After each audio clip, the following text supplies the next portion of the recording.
Welcome back, once again, adventurers, to Let's Play Chaos Child.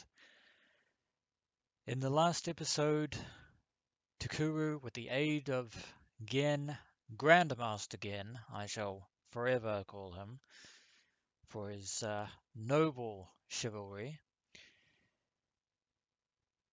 was able to infiltrate Serika Onoe's apartment. And while it was true that the apartment was devoid of most things that might be designated as a clue to her whereabouts, Takuru did find something. Something that he'd been looking for a long time, but had thought long since lost. His old phone. Albeit it was kept in a drawer full of sumo stickers, the real ones, not the fake ones created by the outside world. But Takuru has finally regained his old possession, and seems like fortune is finally shining a light on Takuru, because even though he was held at gunpoint by an officer, that officer turned out to be none other than Detective Takeshi Shinjo, who apparently had found a letter in Aoba dorm, a letter that he was luckily able to keep from being put into evidence storage, a letter from Nono Kurusu herself to Sakuma, Yuto, Uki, and, of course, Takuru Miyashiro himself. But even though once again, in her final letter to Takuru, Kurusu implored him not to do anything dangerous, to leave the case as it was, and to live an ordinary, happy life, we can't do that. Sakuma is gone. Yuto is recovering with Uki's help, but he will never be the same again. And as for Takuru, there is no going back. Even if he set all this aside and tried to live an ordinary life, he's a wanted criminal. At least in the eyes of the police and the national media, I should say. And besides, even if he were to walk away from all this, Serika Onoe won't let him. We might not do it for revenge, but we have a score to settle. No, more than that, we have a case to close. And above all else, that is our promise.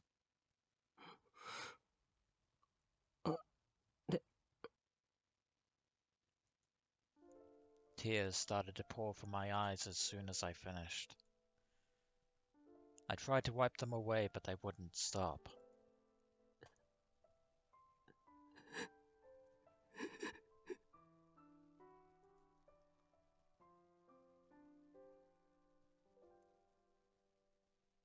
I fell to the floor, holding Nono's letter in my hands.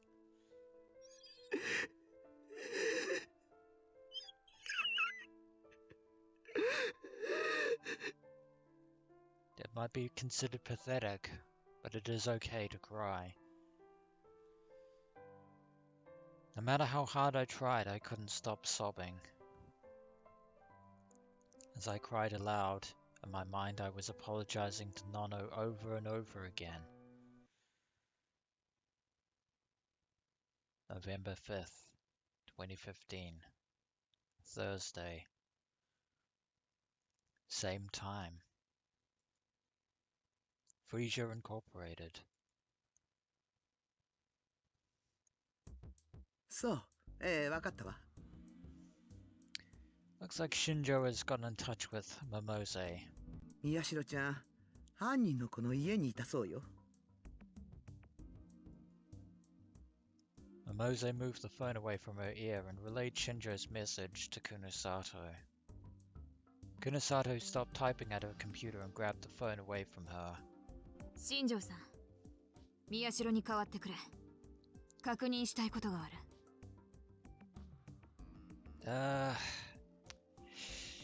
Whatever question you're about to ask, you probably won't get the answer that you're looking for. Annoying, I know, but it happens. She must have not liked the answers she got back because she looked annoyed. だったら、なるべく早くこちらに連れてきてくれ。大まかにだが、データの洗い出しと検索が終わった。結果は、今そっちにメールで送った。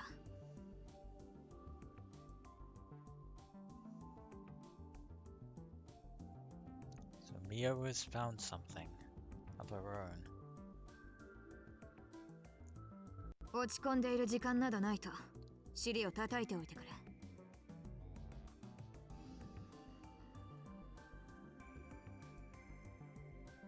Momose arched her eyebrow as Kunasato hung up. ちょっと厳しいんじゃない？事実です。That's not what I meant, Momose began. Yeah, you, really need to think about, hiring some new help. In fact, there was a, certain other person that you could have, had working here. A nice girl by the name of Yua Kusunoki. Whatever happened to her, I wonder. Oh well. 近しい人が亡くなってしまった気持ちは、みおちゃんも知ってるじゃない。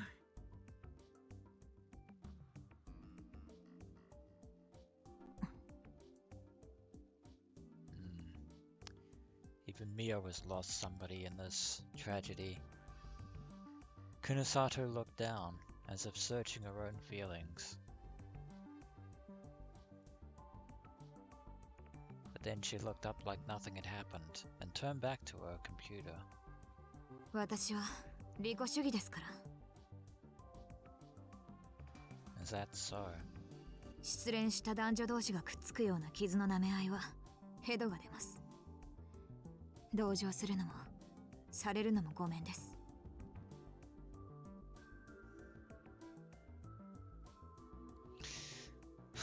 Well, boo to you too. 舐め合いかどうかはともかく、私は同情って優しさだと思ってるわよ。Some might say it's part of being human. 気持ちはわかる。だから頑張れという言葉ほど人を突き放すものはないと思いますが。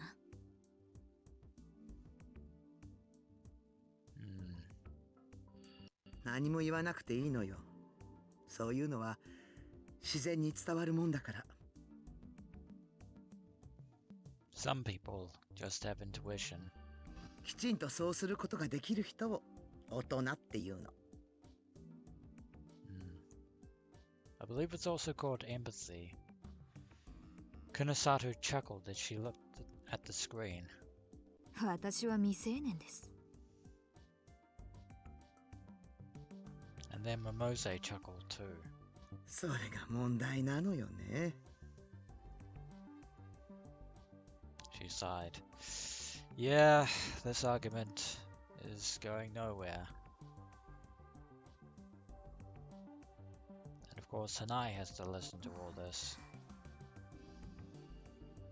あら、有村ちゃん。寝てていいのよ。ろくに休んでないでしょ。Kunasato turned around and saw that Hinae had gotten off the sofa. She looked like she wanted to say something, but instead she just took a deep breath. Yeah, probably for the best. 大丈夫です。それより何か分かったんですか？ Arimura looked genuinely relieved when she'd heard they'd found Miyashiro. そうですか。よかった。Well, someone has to be. 有村、お前、尾上の過去を聞いたことはあるか？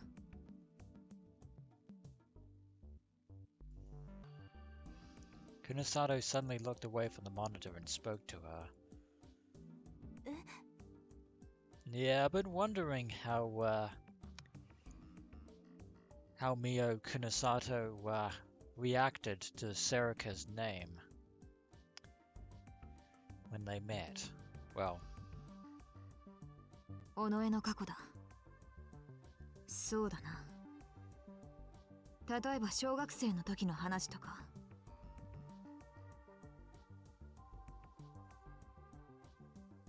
she was caught off guard by the sudden question, but Arimura was able to answer quickly. 宮代先輩の幼なじみだっていうことだけですね。それ以外は何も。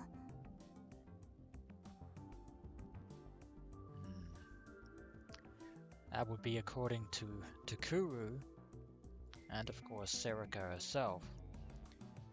She'd only gotten to know Serika about a month ago, and all they ever talked about was the case. She didn't know a lot about Serika's private life. どんな些細なことでもいい。過去に関して尾上が嘘を言っていたことはなかったか。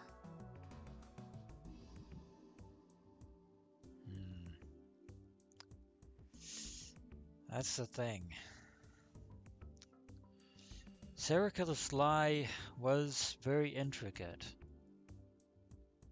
ないと思います。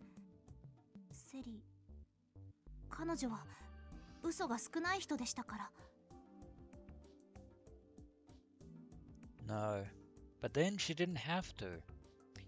She hid behind the cutesy, clumsy facade that everyone knew her for. Which was, a very convenient camouflage for her. That was the truth. Arimura was capable of recognizing even common courtesies and jokes as lies. That's why she knew how filled with lies most people's conversations were. And that was the real reason why everything she said at school was a joke.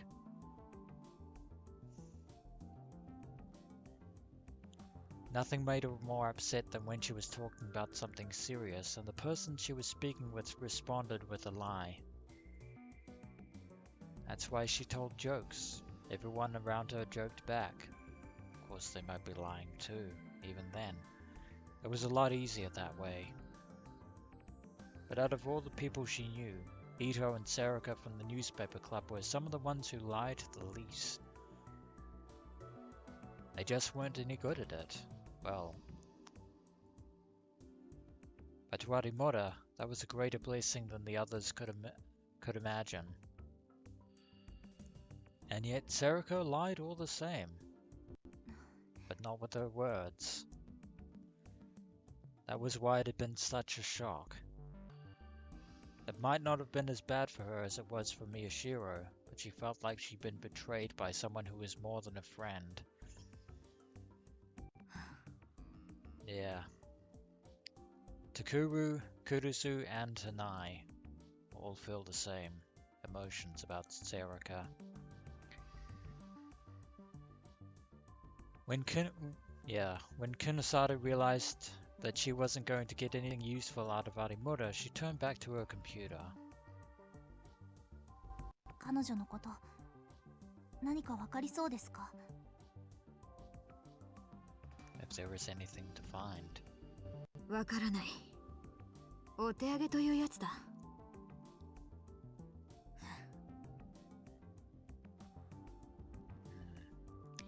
A living cipher. She sighed and flicked the monitor with her fingers. ここは調査会社だ。さらに新庄さんが持っているネットワークも使える。人探しや身辺調査はお箱なんだよ。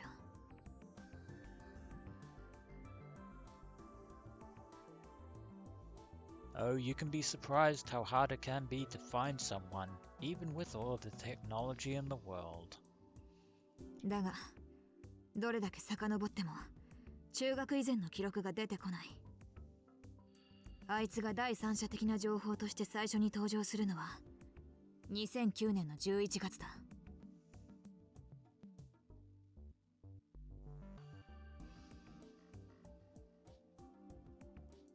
November 2009. When Takuru was making his way to the hospital from the earthquake, Arimura gasped. 渋谷地震があった月ですよね。 That it is. And more besides. 正確には地震から約2週間後の11月21日 AH 東京総合病院の系列病院のカルテにその記録が残っている。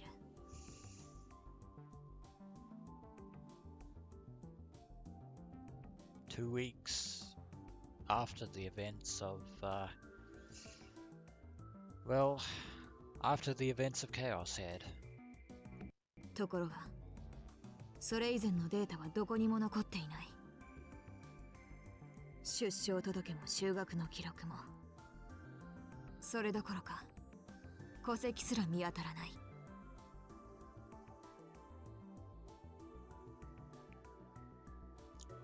Nothing about Serika whatsoever before November 21st. さらに言うと Kunisato's face took on an even sterner look as she called up another medical chart. It belonged to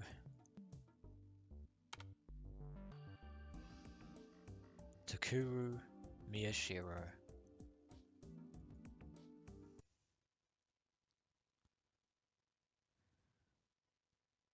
It's written in fancy handwriting, so we couldn't really read it anyway, even if we wanted to. すいません。ごちそうさまでした。 And we're back. 気にしないでいい。正直、この味には飽きてるんだ。This is probably Shinjo's place. After I finished eating the calorie block, Shinjo threw the wrapper in the trash. Whenever he was running around on a case, he always kept 2 or 3 with him, he said. I ate them a lot too, so I knew what he meant about being sick of them, and yet you eat them anyway. 僕もチョコ味をよく食べてます。 Ah, chocolate. The ultimate vice. そうか。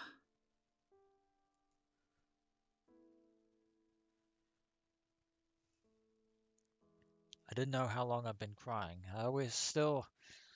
We're still at Serika's apartment. We haven't moved anywhere. Never mind then. I didn't know how long I've been crying. But it was the first time I'd cried until my lungs and throat hurt. Shinjo had offered me a handkerchief and quietly waited a long time for me to finish. After I'd fallen silent and I couldn't find any new tears to wipe away with the handkerchief, my stomach suddenly rumbled. Until then, I hadn't even felt like drinking water, but after a full day of no food, no less, my body had begun to demand it. Yeah, even now we need nourishment, even if it is calorie blocks. Shinjo was fiddling with the cell phone. He seemed to be checking his messages. Then he turned to me questioningly. 宮代くん、すまないが、聞きたいことがあるんだ。 I could tell he was asking if that would be okay. Oh, we're going to have to answer the questions sooner or later. It felt like the tears were about to start again, but I held them back. I looked down at Nono's letter. I'd been holding it so hard it had gotten crumpled in my hands. Don't think about revenge. Don't do anything dangerous. 分かってる。 That we do. 大丈夫だから、ノノ。全然大丈夫じゃないけど、大丈夫じゃないけど、大丈夫だから。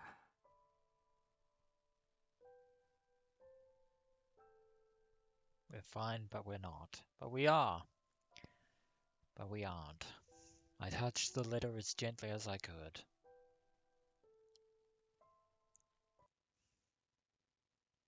And then I looked at Shinjo with tear-swollen eyes and nodded. どうぞ。何ですか？尾上セリカのことだ。久野里さんと俺、それに百瀬さんも調べてるが、不明な点が多すぎる。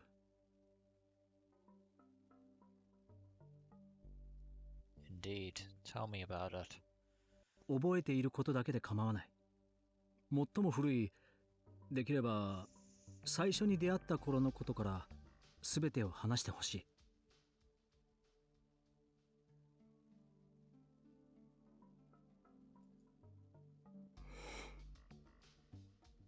This is going to be very hard. I wasn't sure how to process the complicated feelings I felt when he asked me that question. It was painful and unreal to think that my oldest friend was a killer. It made me furious that I lost my best friend and both my sisters at the same time. It made me sad to think of the letter that Nano had written to me, and to realize that I might never feel better again. Nor, for that matter, poor Yuto. Let alone Sakuma.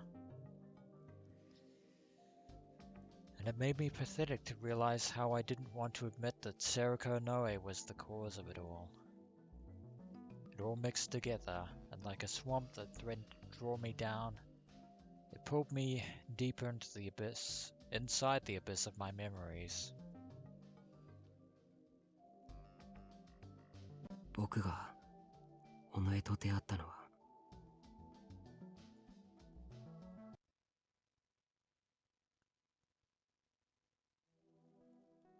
It was before I'd started elementary school.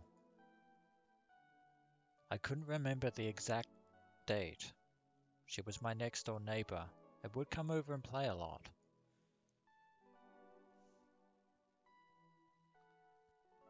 Yes, that's right. I was born in 1997. So, if it was the same year I started in elementary school, it would be around 2004.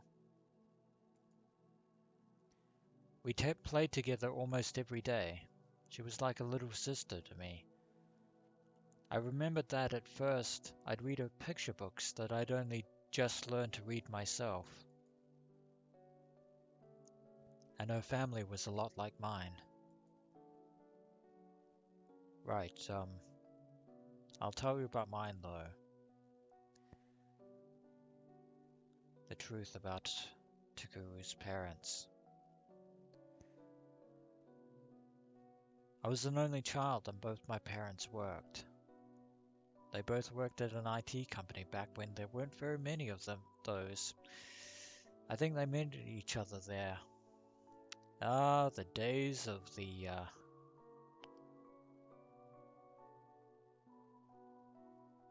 early 2000s. Those were the days. Work was all they cared about. It was only years later that I learned that normal people didn't eat all 3 meals with a babysitter. About the time I started elementary school, I started going online using one of their old computers. It was common for me to be up past midnight even then, but my parents didn't know. I think they didn't care. I can remember at least 2 birthdays where they just left me a present and a note saying they were sorry they couldn't make it. I'm sure they were. The year after the last one, there wasn't a present. And the year after that, there wasn't even a note. Part of the way through elementary school, I mostly stopped going.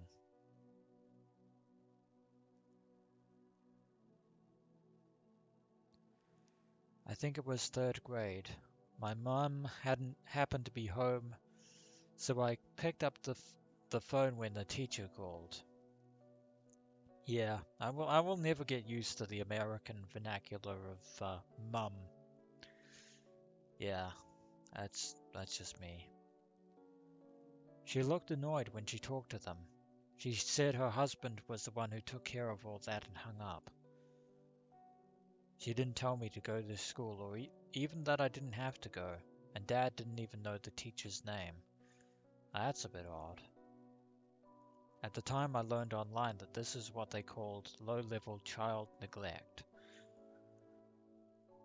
Which it pretty much was neglect. Serika was the same. Actually, she was worse. She always used to tell me I was lucky because I got a card. Oh, a credit card. I didn't have a babysitter then, so I had to get my own food. Well, they gave you a credit card when you were a kid? Once I learned how to use the card, I would split the food I bought with Serika. I don't think her parents hid her or anything either.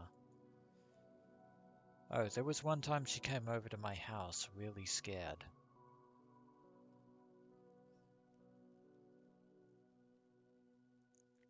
Her parents had tried to force her to go to a hospital, she said. I don't know the details, but they said all kinds of mean things about how she was crazy and how she wasn't normal. That's not good. So I think it was psychologist or a psychiatrist or someone who worked at a hospital like that. She cried a long, long time. I let her stay in my room for a while. My parents never cleaned it and they never looked inside it. That's very convenient. Yeah, thinking back, we were probably together all the time when I was little. No, I've never met Serika's parents. She said they were almost never home. I don't think I ever went to her home either. They didn't have a computer, so there was no need to go. That's a little disconcerting there. Huh, I'm not sure. I don't think she went to school a lot. I never saw her playing with anyone but me. And we were busy finding information on the internet, so we were much smarter than... No, never mind. Yeah, don't want to go down that train wreck of a road again. We already learned our lesson once before about right-siders and wrong-siders and how that doesn't mean anything. When we were in 4th grade, 2 years before the earthquake, we heard a rumor about Amy, an urban legend. We both went to the basement in the hospital to look for it. Yes, AH Tokyo General Hospital. Except...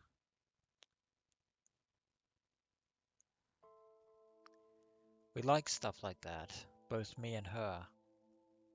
That's where we saw the experiment being done on Minamisawa, Senri. Except... Kurusu, were she alive to testify, would say something entirely different to what Takuru is recounting.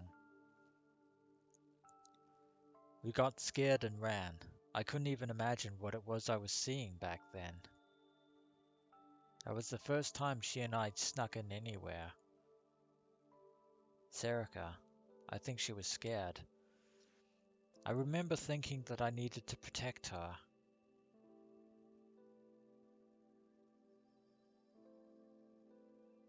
We were both about equally excited. It was a chance to know someone no one else knew. Serika told me I should go to school and tell everyone what I saw, and so I did. That was probably a mistake. Everyone told me I was lying, of course. So then I started going even less. I started researching the sumo stickers and stuff. We tried making a web page about it together. When we were in 6th grade, the new generation madness happened. That was 2009. I know all about that.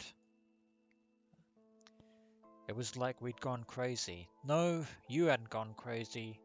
The world, or rather Shibuya itself, was what had gone crazy. At first we couldn't believe that something like that was happening in the city we lived in. We spent almost the whole day glued to the computer following the news.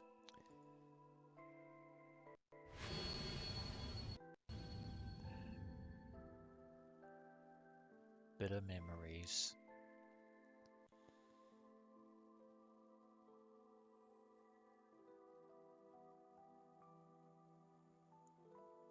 When something bad like that's going on, if you take your eyes off the internet for even a few hours, you get left behind.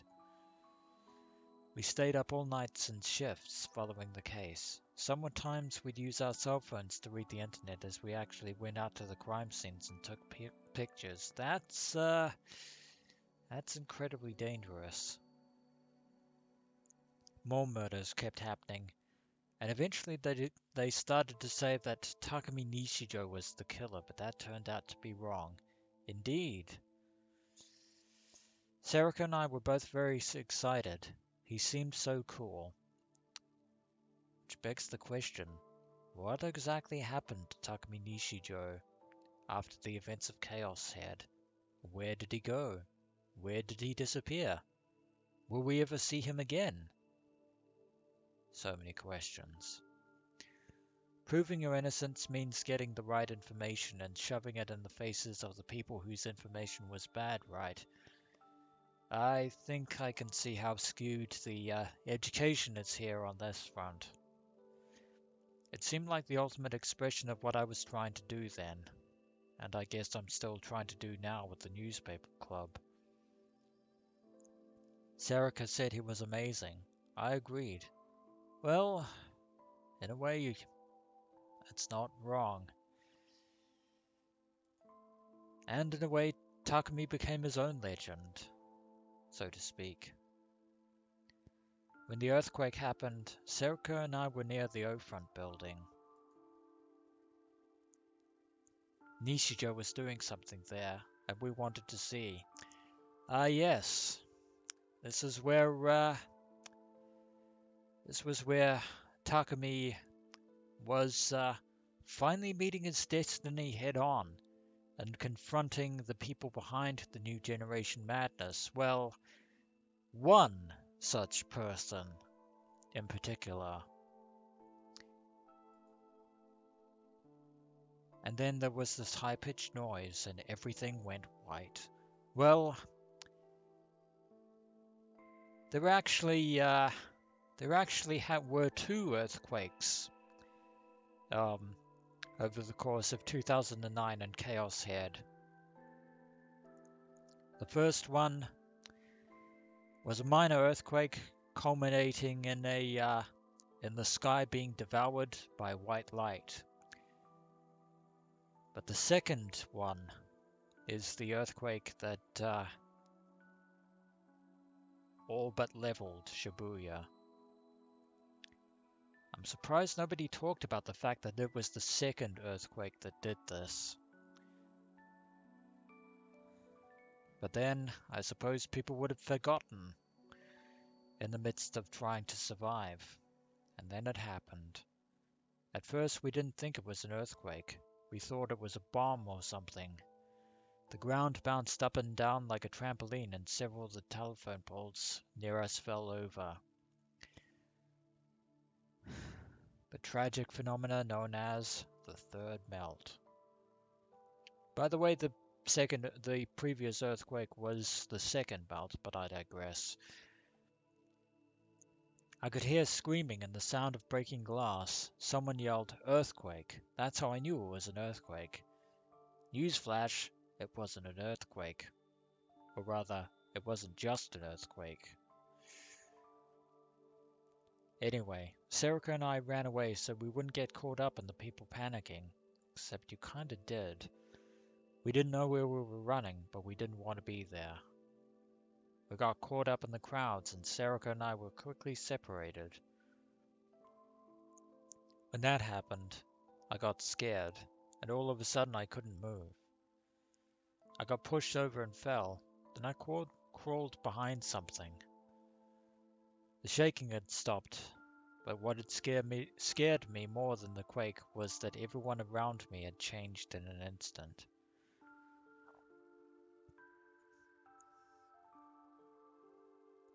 I spent a long time in that spot, unable to move. The idea of going home never occurred to me. There was no way I could rely on my parents for help, and at the time I thought no place in Shibuya was still standing. Well, there are some places that are standing just in ruins. I didn't know what to do.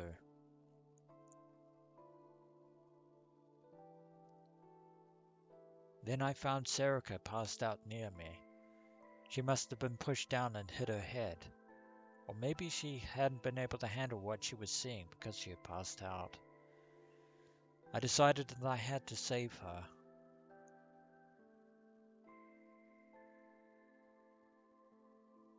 The information online said that Yoyogi was relatively undamaged and the hospitals were accepting patients. I carried her on my back and started walking there. And then...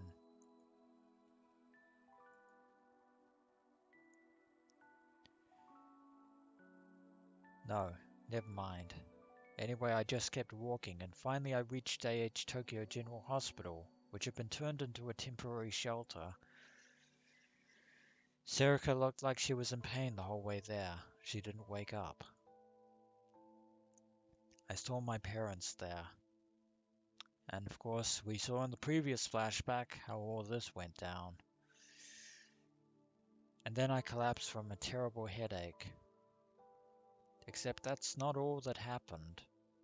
That's all I remember from the earthquake. And yet, there was one thing that was revealed in the previous flashback. I think Takuru's wish might have come true after all. That is to say,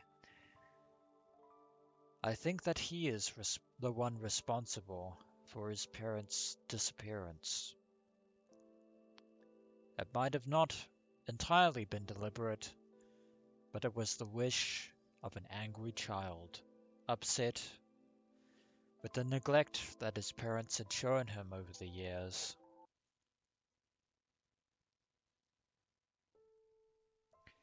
When I woke up, I was in Aoba dorm, and a year had passed while I was in a coma. And that's where I met Nono and the others.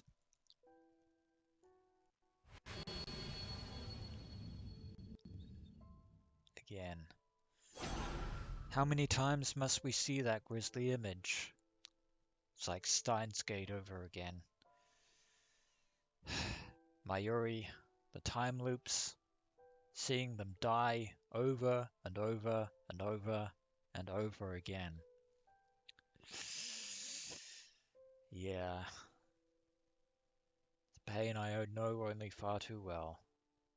Sorry, I'm fine. I'm totally lying, I'm not fine. I heard what had happened then from Nono and Serika. Serika woke up at the hospital and saw me unconscious. She stayed with me the whole time. And when AH Tokyo General Hospital overflowed, I was moved into one of the other hospitals in their network, and she came with me. She wasn't in good shape either, and I guess she didn't want to go home. She refused to leave my side, and when the people from the hospital saw her, they put her into care. Counseling, I mean.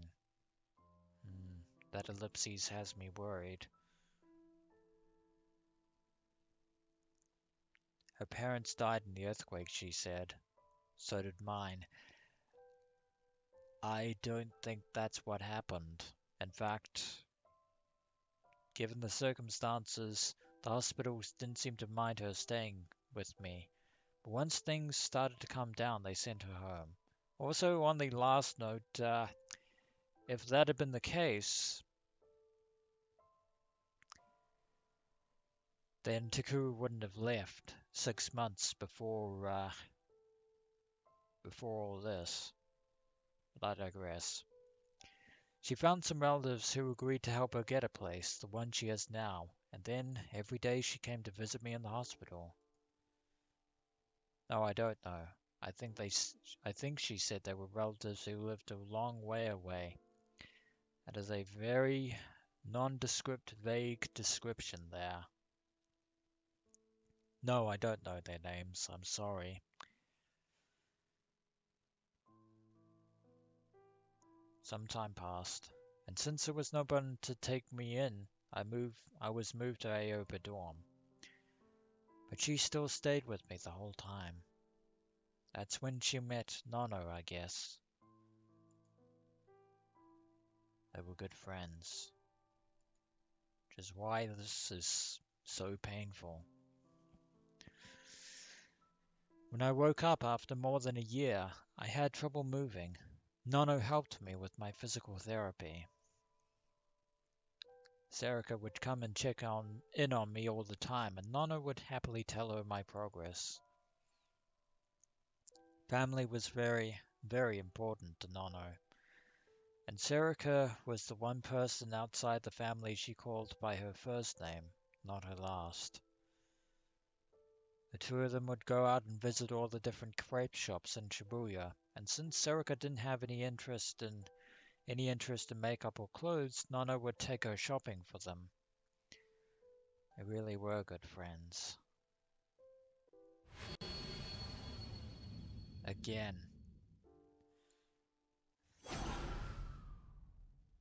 It's like Steins Gate and Steins Gate Zero. Pain just keeps getting worse, but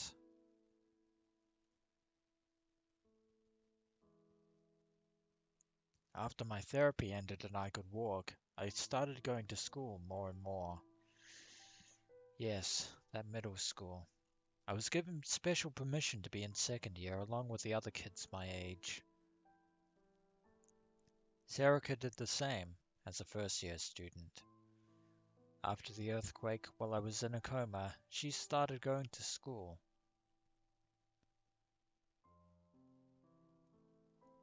It was hard living on her own, but Nonna would take care of her, and her relatives sent her plenty of money. She seemed to be doing better than she was at her old house. No, there was nothing strange, I think.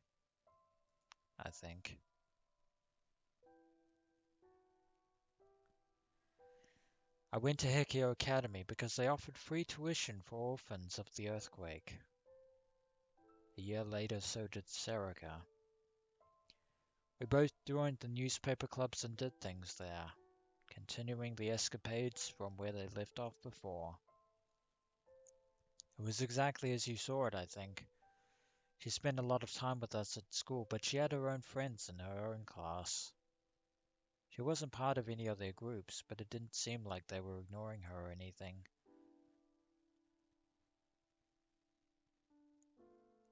I'd never seen her with anybody suspicious, and she wasn't the type of person to keep secrets.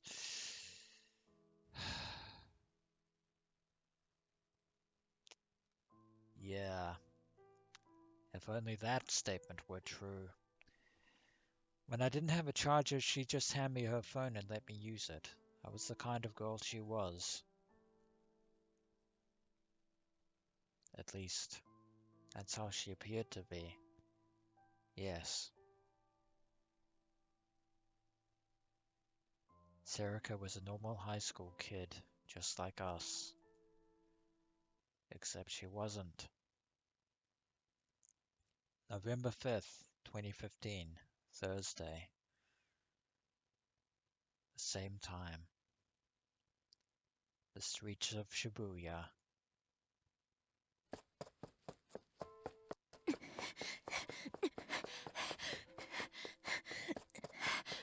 And with Serika. Serika was running. She was out of breath and had a terrible headache. There was sweat all over her body, and it wasn't from exhaustion. Running a few minutes wasn't enough to tire her out. Compared to what she had to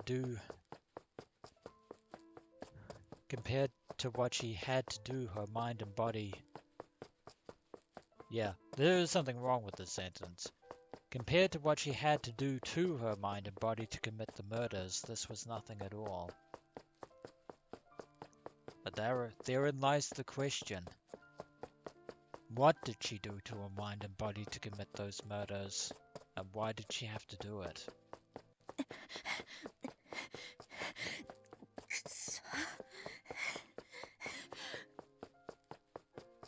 She touched the small cut on her stomach as she ran. Looks like Kurusu managed to land her head after all. She felt slick blood, a sensation she was long since tired of. She would probably have to stitch it up, but if her organs weren't ruptured, she'd be fine. Yeah, if only you could use your Gigalomaniac powers to heal yourself, but as a certain Takumi Nishijo once discovered,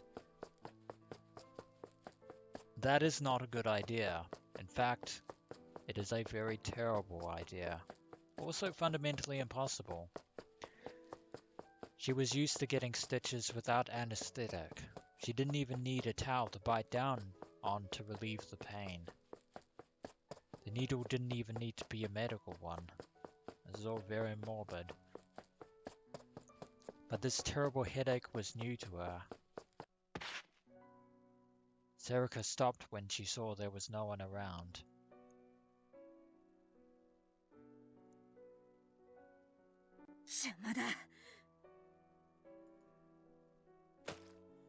She punched the wound on her stomach hard 2 or 3 times.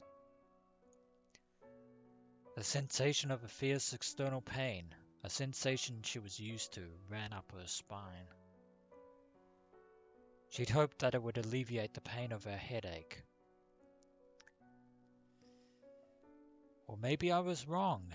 Maybe Serika Onoe is not as insulated from the effects of the 11th Rorschach, aka the sumo stickers, as I believed.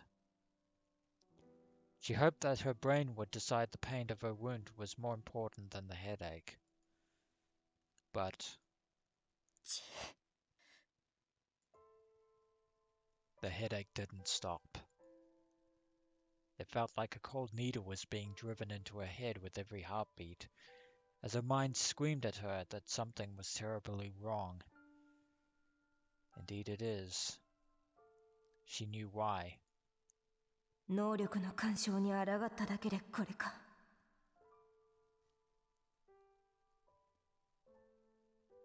Whose power?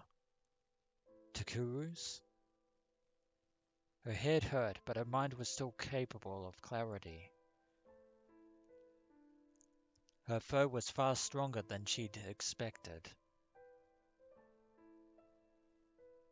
Mind control. Wait. An unimaginably horrible form of hypnosis, which could make anyone do whatever you wanted. When he was an ally, she thought it was the greatest power imaginable.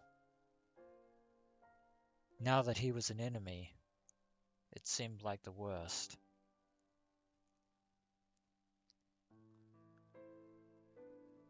Wait. Something is now telling me that she may or may not be talking about Takuru, after all.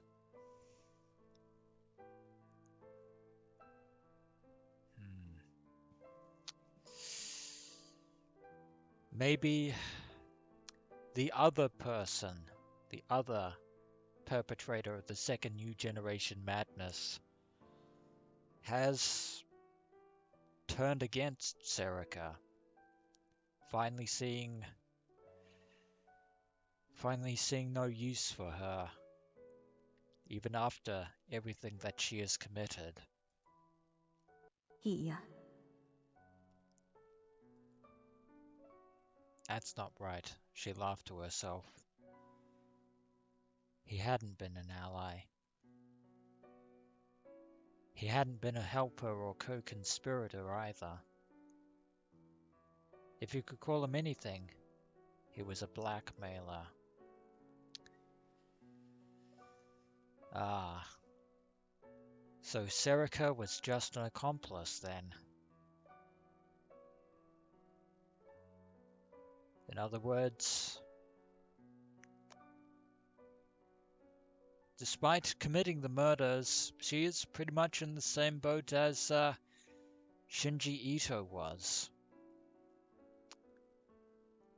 Which means that the real perpetrator is still at large. The phone in her hand trembled. It wasn't the one she used when she pretended to be a normal person. She destroyed that a while ago so the police couldn't track her. It was the one he had given her for communicating with him. It probably belonged to someone they killed, or perhaps he'd used mind control to steal it from someone who never even knew it was gone. Maybe one of the victims, perhaps. She stared at the screen for a moment, but finally decided to answer it.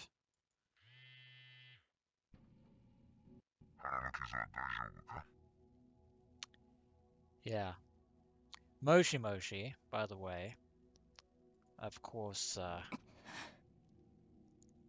whoever it is on the other end is using voice distortion to hide their true voice. But whoever they are, they know that Serika is wounded.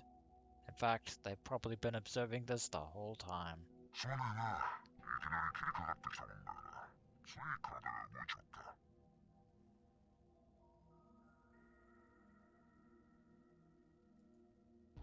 嘘をつけ。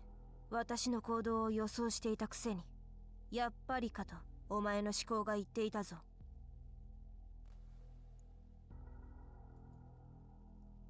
He must have found something funny because the man on the other end laughed.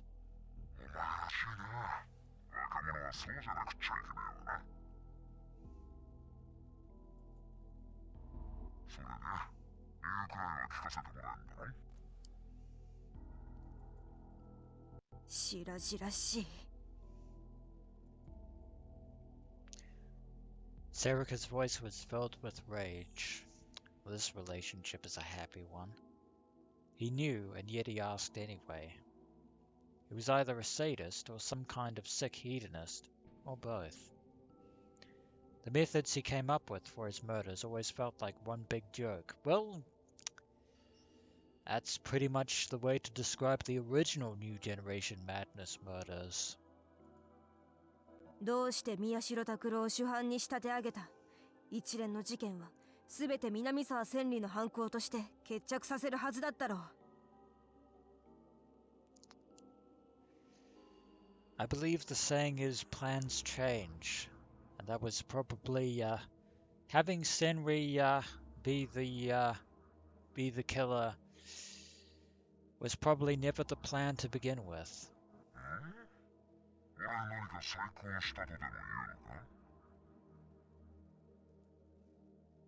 Of course you were, asshole, she thought.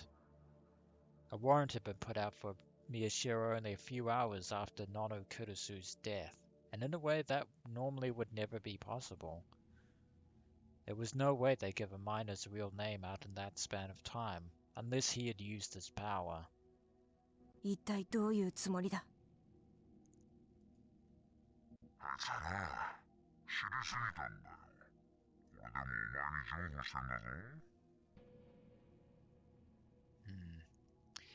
Well, he's learned some, but not that much.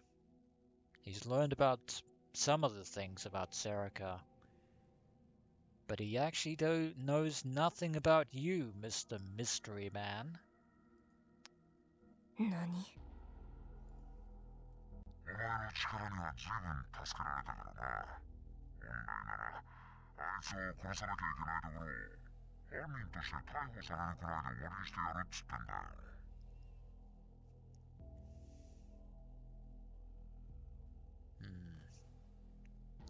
You're probably gonna kill him eventually. She hated the fact that she was on the phone. Without being able to see him, she couldn't read his mind. She wanted to know what he was really thinking. 南沢千里より彼を犯人として祭り上げた方が都合が良くなっただけだろう。余計なことを知っている彼は世間に出てこなくなる。その上、自分の姉と妹を殺した主犯ということで話題性もつく。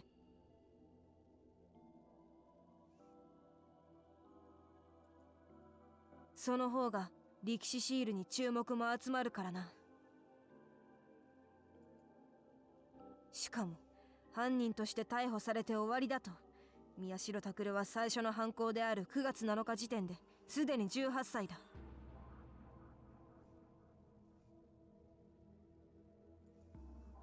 犠牲者は7人。未成年としては犯罪史上最多。今の世論の流れなら十中八九極刑になる。そんなことを私がわからないとでも。Yeah. They would execute him. Just like they almost threatened to execute Ito. そんなの裁判やってみなければわからんじゃないか。どうせお前が捜査するんだろうが。Serika yelled into her phone, and the man started laughing again. She didn't know if it was because she yelled or because his laughter pissed her off. But the headache got worse, which only made her madder. Yeah. I think it's safe to say that you're compromised, Serika Onoe. Once Takuru is out of the way, he will have no need for you. But then, he was always going to kill you anyway, wasn't he? やっぱいいなお前は。どうだ、こっちに戻ってこないか。お前の力は俺らにとって貴重なもんだし、頭も切れる。度胸もあるしな。ふざけるな。彼が無事であること、これがお前に手を貸す唯一の条件だったはずだ。So even now, Serika Onoe still cares for Takuru Miyashiro. 相変わらずの石頭だな。Just so. それ以外のことに私の価値などない。Takuru Miyashiro's survival. That was the one thing she cared about since she came into this world. Being a murderer, being an accomplice to murder, using her mind-reading powers to find gigalomaniacs. She'd done it all for that reason. But now... じゃあ聞くけどよ。お前、これからどうするつもりなんだ？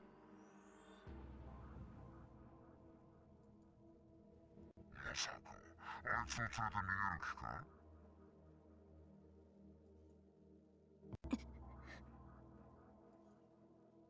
Serika managed to stop herself from speaking. He was right. She thought it was the only way. そんなことできるわけねえだろ。Indeed, not with the way things are going right now. And besides, your mystery accomplice is just going to pull the trigger anyway. やってみなければわからない。お前の力は確かに脅威に見えるが、委員会の末端ができることには実は限界があるんじゃないのか。Ah, so the committee is involved this time. Unlike in ChäoS Head, where certain other individuals who are part of the committee were in fact trying to hijack the project for their own ends, and one of them almost succeeded. Until Takumi Nishijo put a stop to those plans, that is. That's why he'd come to her for help, right? She thought that this was her only chance to save Miyashiro. Unfortunately, you bet on the wrong horse, Serika Onoe. 現に彼はまだ警察にもお前の手にも渡っていない。居場所がわからないんだろう。Oh, he might not. 確かに俺は末端どころか下っ端の下っ端。中枢メンバーすら知らない雑魚だけどよ。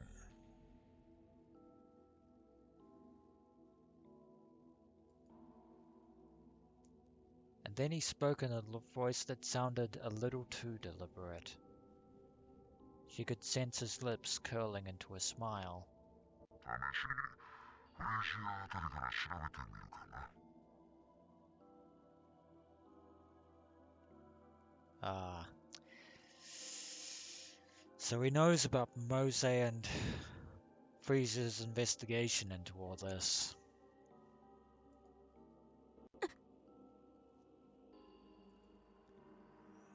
She finally gave a small gasp. She thought that that's where he was hiding too. How did he know about Frisia? When she whispered that to herself, he said, あのな、フレーシアの話なんざ何度も聞かされてる。俺があいつや飲むからどれだけ信頼されてると思ってんだ。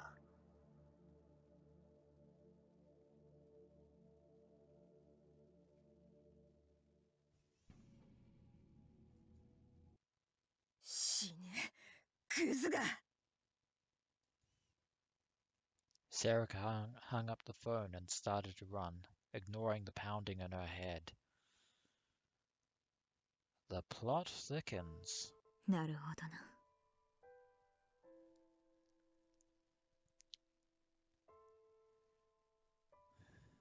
The plot thickens indeed.